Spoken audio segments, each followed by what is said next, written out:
Veja só, o Lulinha, ele está sendo investigado por tráfico de influência, está sendo investigado por lavagem de dinheiro, está sendo acusado de ser sócio oculto do careca do INSS, que agora é uma das pessoas, enfim, que mais parece corruptas do planeta.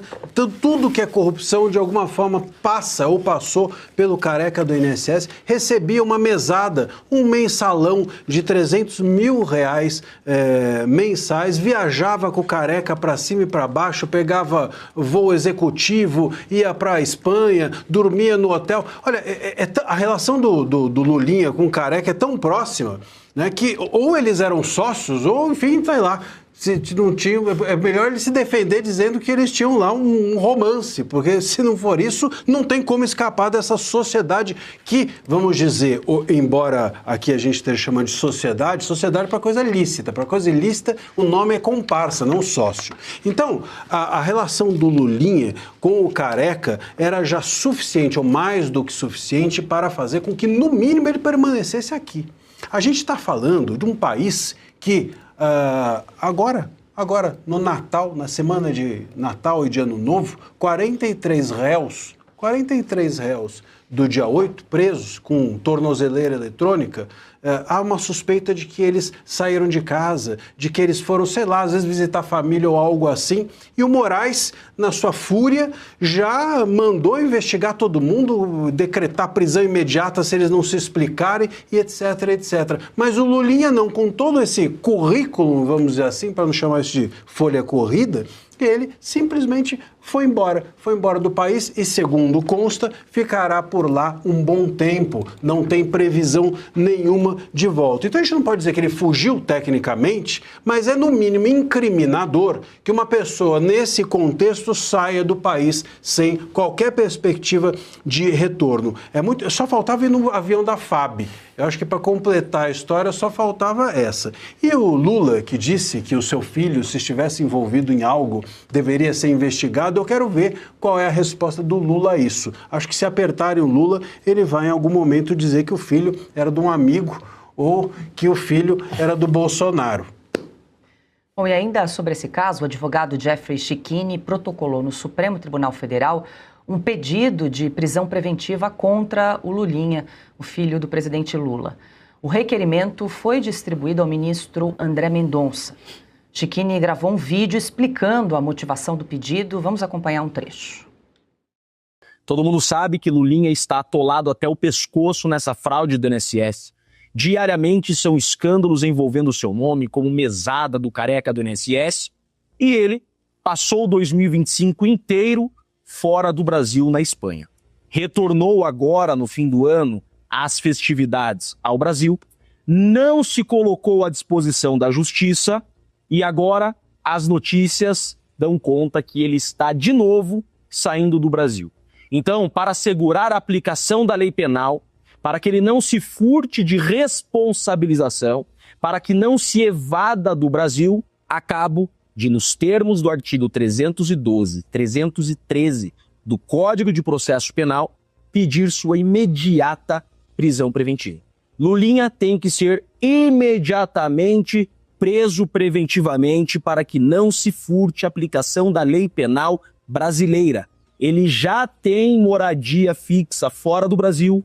Se ele conseguir fugir do Brasil, não será responsabilizado por esses crimes gravíssimos que há indícios sólidos de que está envolvido. Pois é, Ana, não dá para dizer que o Lulinha fugiu do Brasil, até porque não tem pedido de prisão preventiva contra ele, mas ele poderia aí ter se colocado à disposição da Justiça para esclarecimentos. A gente lembra que a CPMI do INSS tentou convocá-lo, mas ele foi blindado ali pela base governista no fim do ano passado.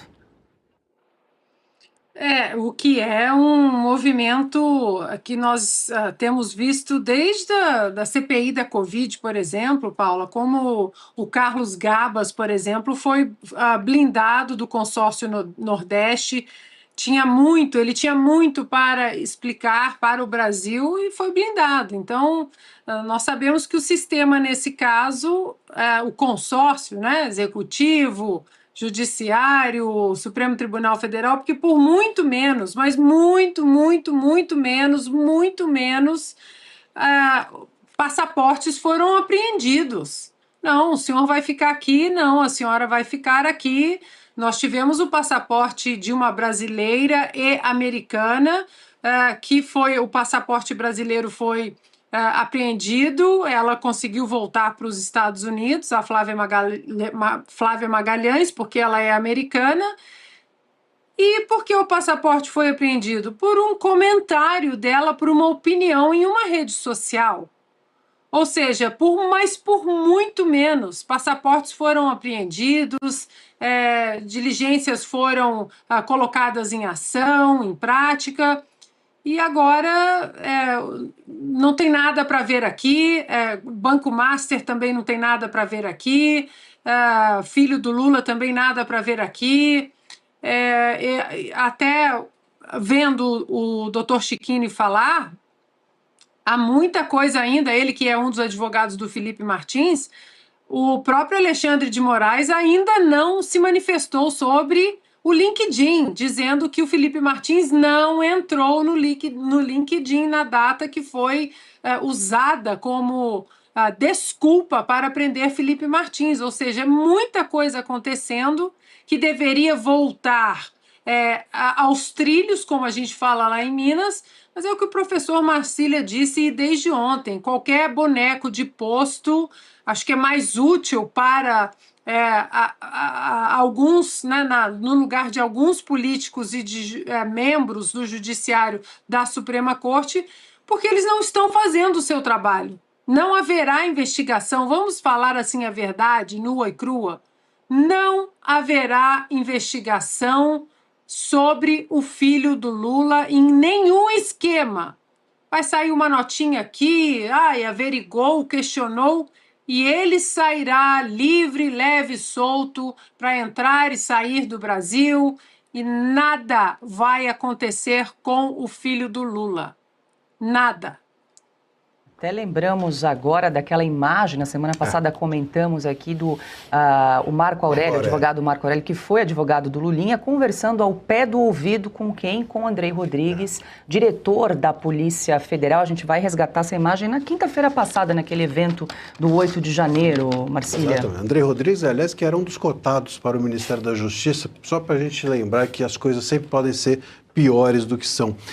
E isso mostra, é interessante esse fato, né, dessa conversa ao pé do ouvido, né, aliás, entre o Marco Aurélio, que é um coordenador daquele grupo Prerrogativas, que não defende prerrogativas de ninguém, mas conversando ali ao pé do ouvido com o Andrei Rodrigues e pedindo a ele investigação sobre vazamentos, justamente que poderiam comprometer o Lulinha, que é amigo, né, do Marco Aurélio, desse advogado. Então, quer dizer, esse fato novo, né, esse advogado conversando ao pé do ouvido, ele revela que alguma coisa provavelmente estava chegando próxima do Lulinha. O Lulinha, ele não se escafedeu à toa, ele sabia muito bem do time. Veja, se o Marco Aurélio estava conversando com o diretor da Polícia Federal, é porque claramente sigilo ali não havia. Sigilo só há para nós, mas entre eles ali, sigilo nenhum havia. Provável que as investigações sobre o Lulinha avançaram ou estavam próximas de alguma medida, ou alguém chegou e falou, tá ficando difícil não fazer nada contra o Lulinha,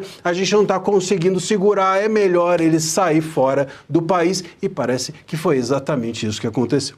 Diga, Augusto. Olha, essa turma aí, falando em voz alta, eles são capazes de dizer coisas aí que dão cadeia. Quando eles põem a mão na boca, imagine o que eles não estão tratando. Eles são tão ingênuos nesse sentido, é o cara que se acha condenado à eterna impunidade, né? Que eles nem isso percebem. É uma prova visual do crime. Por que eu vou esconder o que eu estou falando se eu não estou falando alguma coisa que, no caso deles, estamos tratando aí de criminosos já militantes ou em potencial da cadeia? Mas eles ficam ali. E o que eu acho do filho do Lula é o seguinte: eu lamento profundamente que tenha deixado de ser contravenção aquele negócio da vadiagem. A vadiagem resolvia muito problema. Eu me lembro que quando o Collor saiu e ninguém prendia, Eu comecei uma campanha dizendo, olha, é a solução ao Capone. Não dá para prender pelos que ele matou, pega aí por ter lesado o fisco. Foi o que fez a polícia americana. Aqui no Brasil, se você tivesse a lei da vadiagem, que era aquela, né, ter bom estado físico e visivelmente não fazer nada, ele mora de graça é uma imobiliária que é a única que trabalha sem escritura, é a imobiliária do Ricardo Teixeira, sogro do ministro Zanin. O Ricardo Teixeira, ele acomodou já o Lula, a família do Lula, né? E agora ele é o hospedeiro do nosso Lulinha. Ele não trabalha, ele não faz nada. Ele há algum tempo aparecia num bar em Pinheiros na sexta-feira, cheio de mulheres da vida, como se diz em Taguaritinga. Então, como pagava a conta e tal, não se sabe com que dinheiro. Então, dava uma bela vadiagem, que é um exemplo. É um exemplo, né? A lei aplicada ao Al Capone foi mais severa. Mas alguns dias de cadeia acho que seriam extremamente didáticos para um cara que nunca trabalhou e é milionário.